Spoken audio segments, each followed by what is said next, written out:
soap opera was criticised for a storyline that mirrored the killing of James Bulger? The answer was Hollyoaks.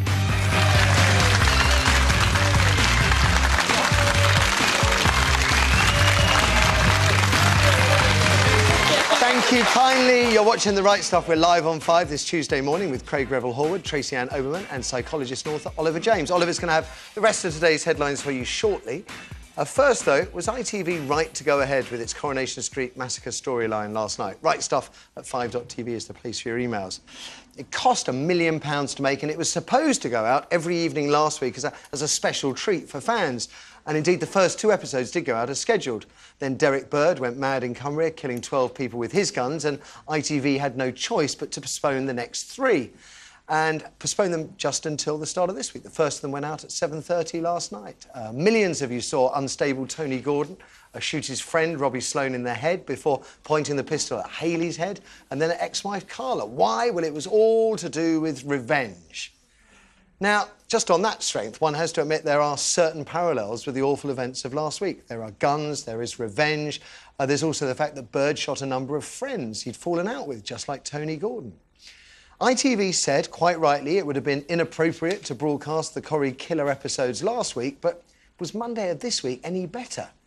I mean, no one's been buried in Cumbria. Maybe they should have waited until after the funerals, or maybe they should have pulled the episodes altogether. Now, Tracy Ann, you understand the nightmare that is soap opera, the work that goes into it, the enormous pressure, and I'm aware that, you know, pulling it all together would have been almost impossible. Was it acceptable to run it? I think the question to ask is why they did it as a storyline in the first place, and I think the onus of responsibility is with producers and writers, that if you're going to do ratings-pulling episodes like this with very strong material like this that goes out at 7:30 where 4, 5, 6-year-olds are watching it, you've got to do it responsibly, you've got to do it so that it's a product that you're proud of, and you've got to treat it with all due seriousness. In which case, if you're doing it that way, and it really is a proper, well-thought-out piece of drama, they should have put it out when it was meant to go out. So I watched it last night. I was slightly, this really is, it's quite close. I also thought it was quite good. I mean, I thought it was good entertainment. I thought it was well done. Is it acceptable to put it out, though? I don't see the problem of putting it out when it actually happened. You would have put it out last week? I think you could have put it out last week, because I think it's a product, and hopefully it has been done as a responsible piece of drama. But I think it's more worrying that these soaps are constantly relying on these high-octane, damaging storylines that they treat for a week to boost their ratings. And in a very cynical way, don't shoot me for saying this, to have to pull it for a week with all the headlines that will go with it just increases to more of the ratings pullings that story will do. OK. Oliver?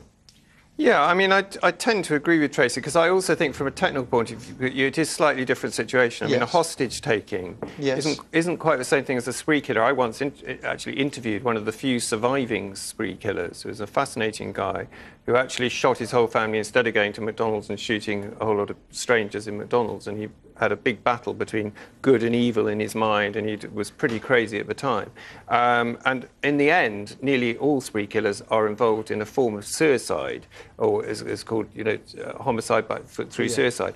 And this plot line, I haven't seen the programme on Coronation Street, but it does sound slightly different. It does sound like a sort of a domestic that's gone wrong kind of thing. He's shooting friends, threatening friends. So, I mean, there's strong parallels there. So I suppose, you know, I think there is a problem about showing that. Probably there is a problem about showing that so close to what's happened in Cumbria, because the people in Cumbria are going to be. I mean, but you know, to be honest, the people in Cumbria, anybody who was at all close to that event, it's going to take them many years, if ever. Some of the close relatives will obviously never recover from it, and you know, they'll have post-traumatic stress disorder in a lot of people in Cumbria. I bet. And whether you show that or not is probably going to be neither here nor there, because how extreme will be the problem.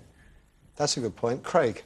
It's a soap opera, you know, and they're called soap operas for a reason. It's not going to be, you know, forgive me, a high-class drama that has been spent, you know, years, you know, perfecting or trying out somewhere like a play. You know, it's based... I mean, to be fair, but these Corrie's soap going operas 40 are odd based years, on reality. They're based on topical things. Yes. You know, like the gays coming out, women kissing for the first time, men kissing, you know, for the first time, only when, you know, things became legal. You know, you couldn't have shown that. There'd be an outroar, an outcry. And what about all the people that get raped daily? You know, how do they feel when a rape story comes up? You know, that's a very good point, that one. Very good point. And it's topical, and that's why they're called soap operas.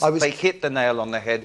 They're immediate, and it gets immediate reaction. I think they're right in maybe saying, OK, we're taking this storyline seriously, and that's why we're delaying it for a week. And, yeah, OK, let's get people to watch it, though, because it's telling a story, and the stories are there to be told. I was kind of aware in my own head as I was watching it yesterday that, you know, we worry about how people in Cumbria or in Whitehaven may feel about this storyline, but do we ever worry about how victims of rape or child abuse may feel when those storylines crop up?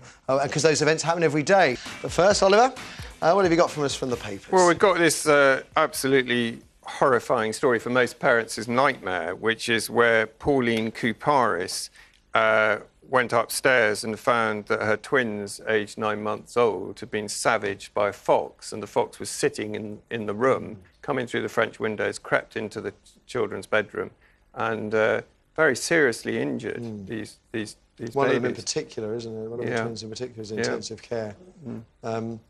Now, we had some... well, Tracy Ann shared some interesting stuff with us yesterday about how you'd called the council about a fox problem you'd had, and the council said... But they said that they can't... If anybody in the area has been feeding them or allowing them to eat out of the bins, they become domestic pets and they can't get rid of them. So you had to ring a man... Who'd come round with night vision goggles, in our case, and shoot the fox. Well, yesterday, if you were watching, you know, I asked if anybody out there exterminated foxes for a living, and I knew I could rely on you to come up trumps, because on the phone now is Adrian Soul from Hampshire. Morning, Adrian. Good morning. Good morning. Hi, how you doing? I'm very well, thank you. You are in pest control. Have you ever shot a fox? I've shot plenty, yeah, unfortunately. It's sort of a shame, really, but, yeah, it's sort of something that the people encourage the poor things into their garden.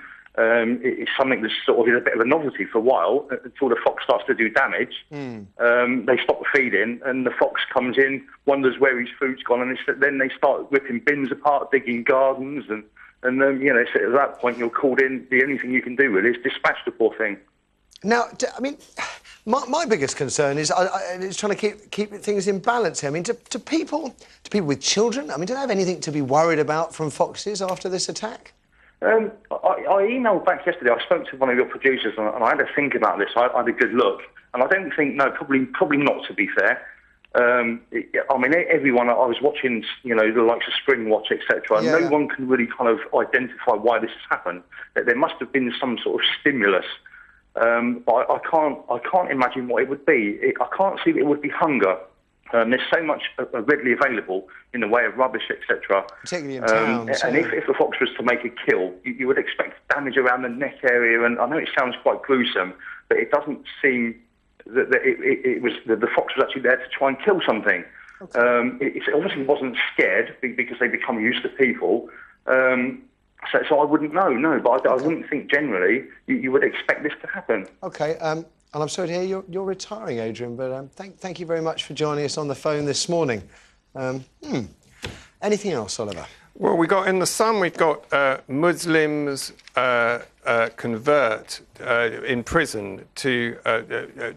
prisoners converting to be Muslims to get better grub, according to the Sun, which is actually about a report that's just complete garbage. In fact, what the report is saying is that Muslims in prison, in reality, what the report says, is that Muslims in prison are actually getting worse treatment because they're Muslims and coming out and behaving worse as a result. So it's not that they're converting in order to get better grub. It's actually some of them are feeling persecuted for being just Asian and saying, oh, well, what the hell, I might as well become a Muslim and, you know, go the whole hog. And some of them even develop terrorist So the process of being in prison is actually fast-tracking them, some of them? Yeah. A very small very amount, small, very small number, yeah. OK. Yeah. OK. Anything else?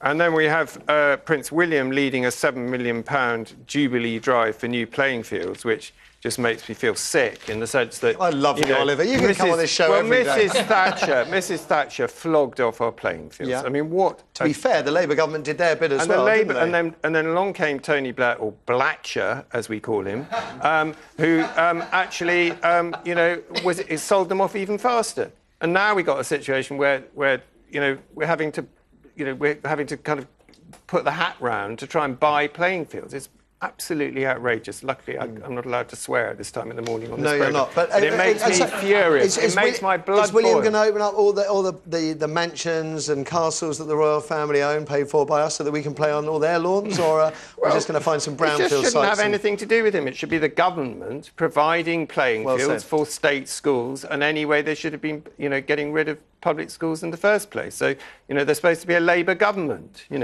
13 years of Blatcherism. What do you think of coalitions, by the way, while we've got you here? Don't get me started. We'll have to get you back and find out more. What have you got, Tracy Ann?